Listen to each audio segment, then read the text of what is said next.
this evening.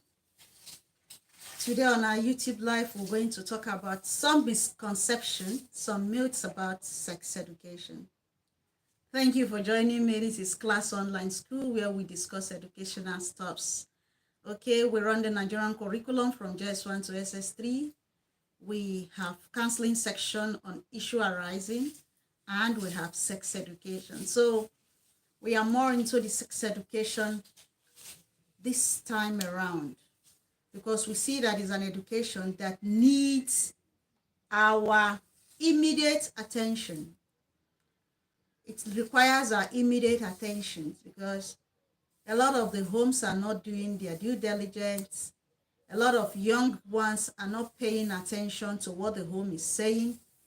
Our curriculum at school is not covering all the areas we need in sex education. It's just embedded in some subjects. And so we think this platform is an avenue to spread the gospel of sex education.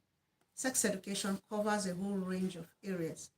It has a curriculum on its own, and this curriculum needs to be covered in order to help young individuals to make informed decisions. So we are going to look at some of the misconceptions of sex education. Now, mind you that this misconception might be just your own environment. Some of this misconception comes from our own cultural background, from our environmental background. Sometimes it comes from our own religious background, the faith we promote. So on this channel today, I'm going to look at some misconception. Some covers areas that I live in, and some are widely or globally misconception. So let me take it bit by bit. You can as well get to know the one that it's covered in your area, or the one that can be said to be globally a global misconception. Number one area I want to talk about is that one of the misconceptions is that they believe that sex education should not be taught to younger audience, younger individuals. Younger kids should not be taught sex education. That is what some persons believe. But we want to believe that that is not the truth. Okay? In our sex education classes, there are age-appropriate information that is required at every age. For a 4 younger person, there are information you can give. I used to do a blogging on YouTube. That's to say, I put out posts to suggest to parents, to caregivers, to well-meaning adults on how they can start teaching young individuals sex education from the ages of 2. Once a child can be able to talk, once a child can be able to identify objects, you can start teaching the child sex education. Teach the child his or her body parts and tell them their function. Teach the child appropriate and inappropriate touch. So that's misconception that children who are very young should not be taught sex education. We are trying to debunk that. At every age, there is age-appropriate information on sex education. So you as a caregiver, you as a counselor, you as a meaning adult, you as a parent, get education on sex education and no age-appropriate information you can give to the child. Thank you for joining me, the person that's joining me on this live. Now, the next myth or misconception we are trying to debunk is that abstinence approach is the only approach we use in teaching sex education. No, we don't use only abstinence approach in teaching sex education. There is a comprehensive approach in teaching sex education. We have the holistic approach in teaching sex education, the comprehensive approach in teaching sex education, where we teach other areas of sex education.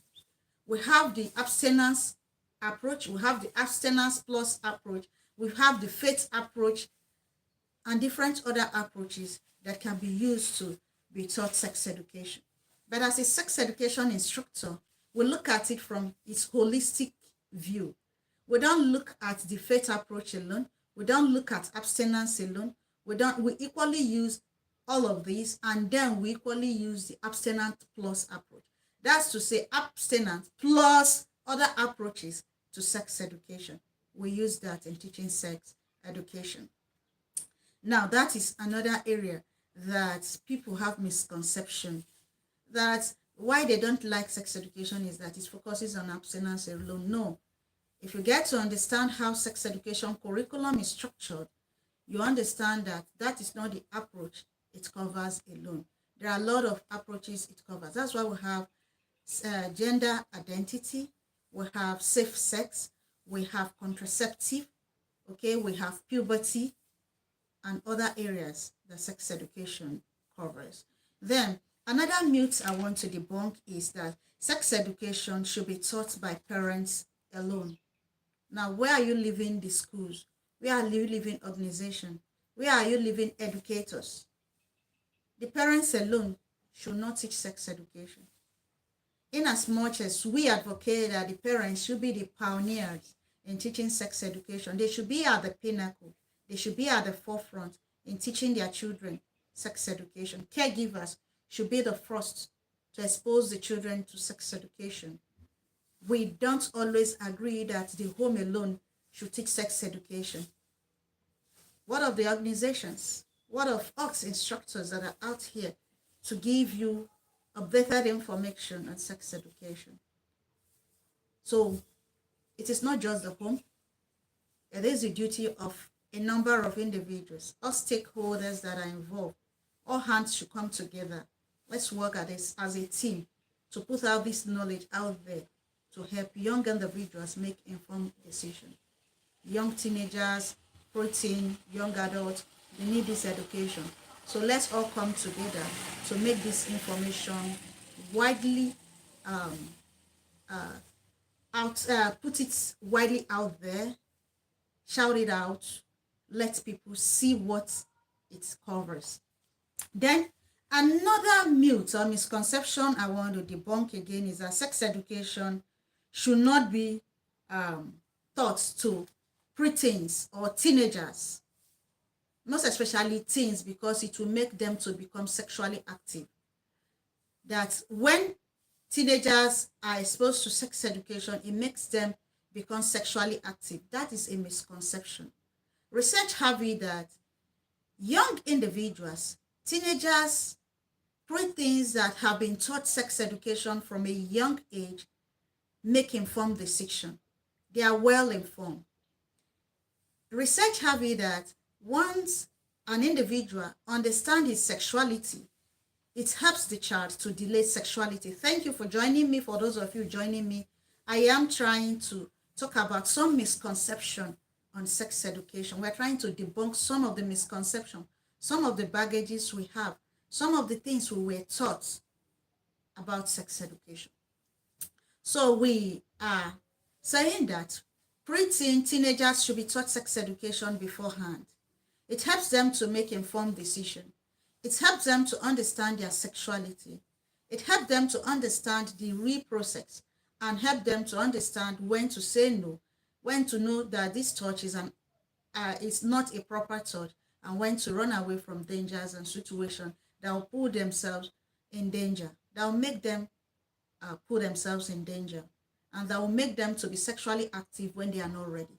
So being informed, having that knowledge, gets them prepared, put them on their tippy toes, help them to gain knowledge, help them to make informed decisions, help them to be ready for the life ahead. So let's make this message wide. Let's leave the misconception that it makes them to be sexually active. It doesn't.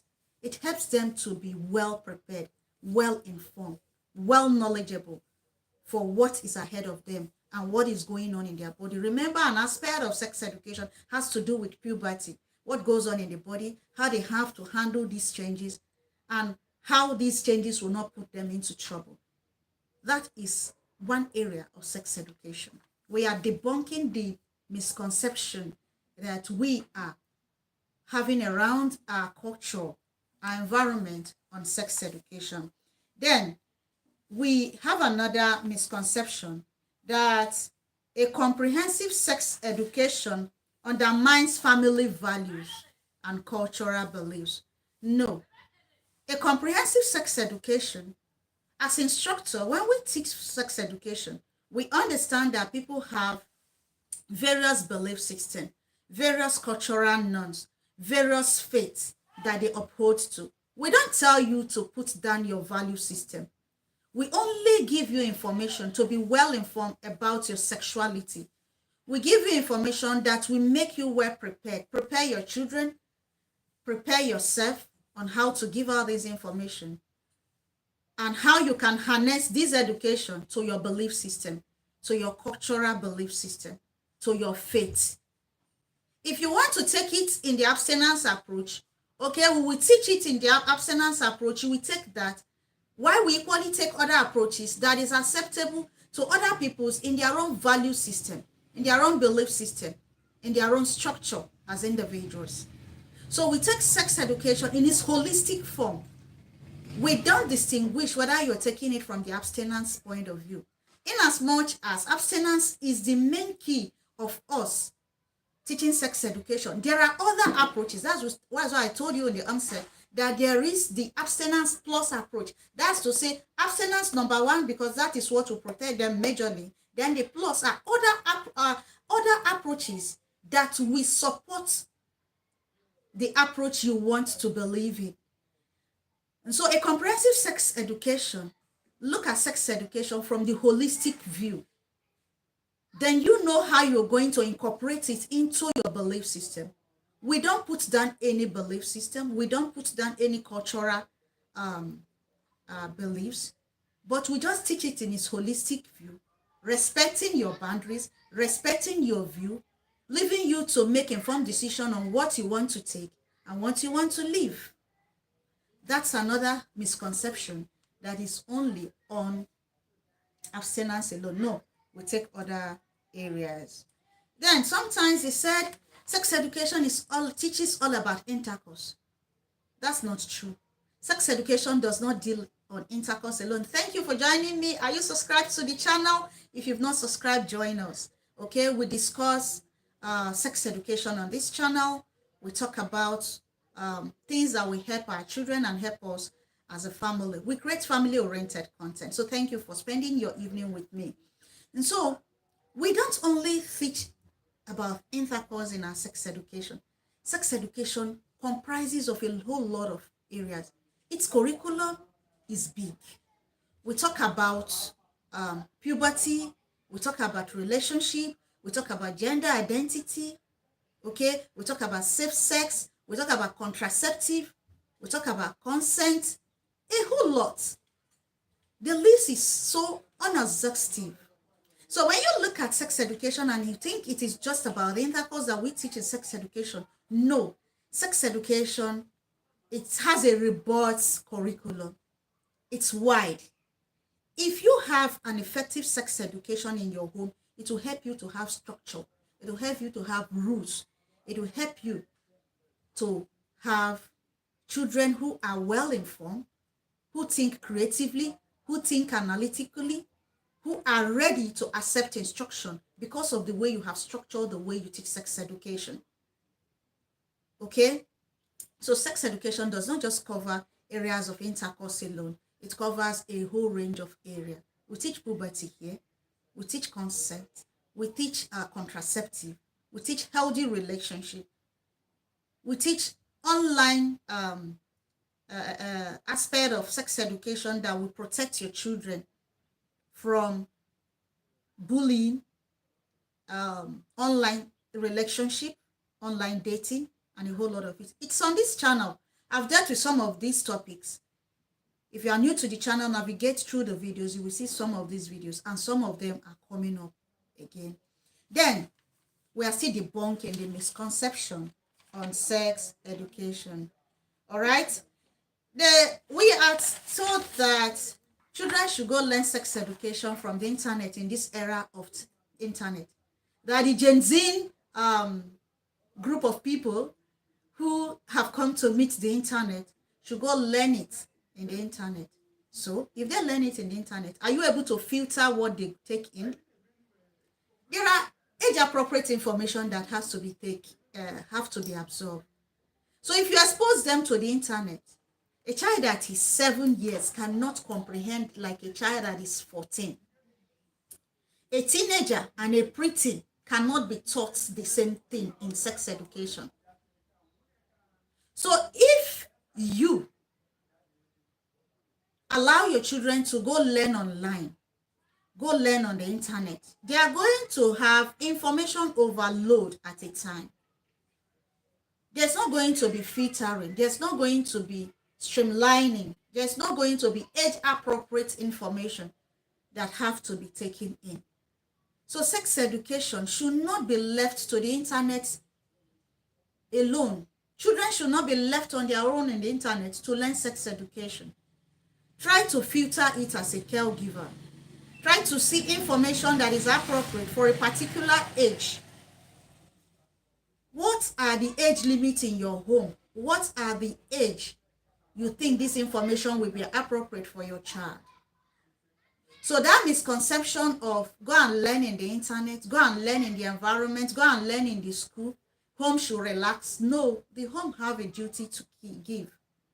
The home is the first school of the child, so the home have the primary responsibility to teach them sex education. And this responsibility has to be a collaborative effort, a partnering effort from both the father, the mother, and the children. So both parents have to be involved. Don't leave the bulk of the job on the mothers. I did a video that I posted sometime last week on should the mothers alone be responsible for teaching sex education? No. Every person in the family, both parents should be involved. So the misconception that children should go and learn sex education online is not the right thing to do. Everybody should be ready to teach children sex education.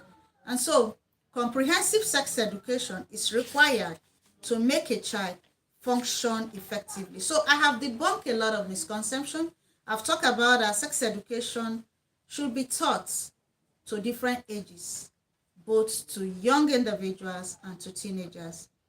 Then two, I have talked about abstinence approach. That is not only abstinence approach that we use in teaching sex education. There are other approaches that are involved. The abstinence plus approach, the faith approach, all of these are approaches that are involved in sex education. Then sex education should not just be left for the home alone, the parents alone. Other people can come on board to teach sex education. Sex education should not be taught to the young mind. No, both the young mind, very young children, have age-appropriate information they can give to them. That a comprehensive sex education undermine family values and morals. No, comprehensive sex education does not undermine any moral or value system that is put in place by the home. The home will have to take the approach they want to use. If it is the faith approach, they will have to teach that. If it's the abstinence approach they want to accept, they have to take that. We don't undermine any cultural or belief system that the individual have.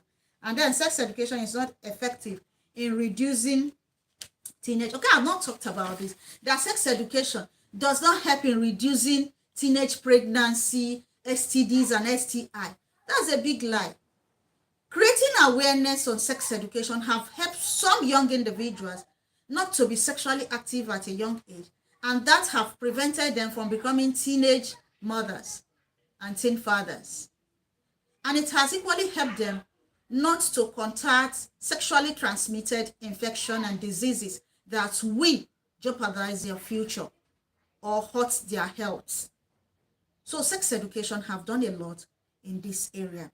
Then sex education is only about intercourse. We've debunked that myth that it is not only about intercourse. And there are things you go and learn on the internet about sex education. It is not advisable. Filter the information, look at age appropriate information to give out. So that is what we have for you this evening. We are trying to debunk some of the misconception people have about sex education.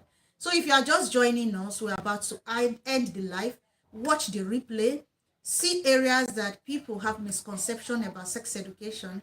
If you have any misconception about sex education, comment below the comment box. Tell me your misconception. And let's see how we debunk this misconception. Let's see how we can help you to put away this misconception and take the up-to-date knowledge that is out there on sex education. Scientifically proven techniques and approaches that will help you to get these young ones informed about sex education. Let's spread the message out there. We are having a generation that is battling with their sexuality. Some of them does not know what goes on in their body. Some of them are overloaded with information. The internet is overloading them with information that they don't even know the age-appropriate information that needs to be taken in by different ages. So let's go preach the message. Thank you for joining me. I appreciate your spending your Monday evening with me. Wherever you are joining me from, I appreciate you. Thank you for joining me. Comment below the comment box if you have any question. If you think there is any topic you want us to discuss, we cover family-oriented content and we discuss sex education in total. So tell me below the comment box, what do you want me to cover? Okay, we appreciate you. Thank you for always being with us. Thank you for being my community. I love you all and thank you for joining us. Subscribe if you've not subscribed. Let's spread this message. Share to those you think this message will be helpful to. That will make us to bring more of this information to you.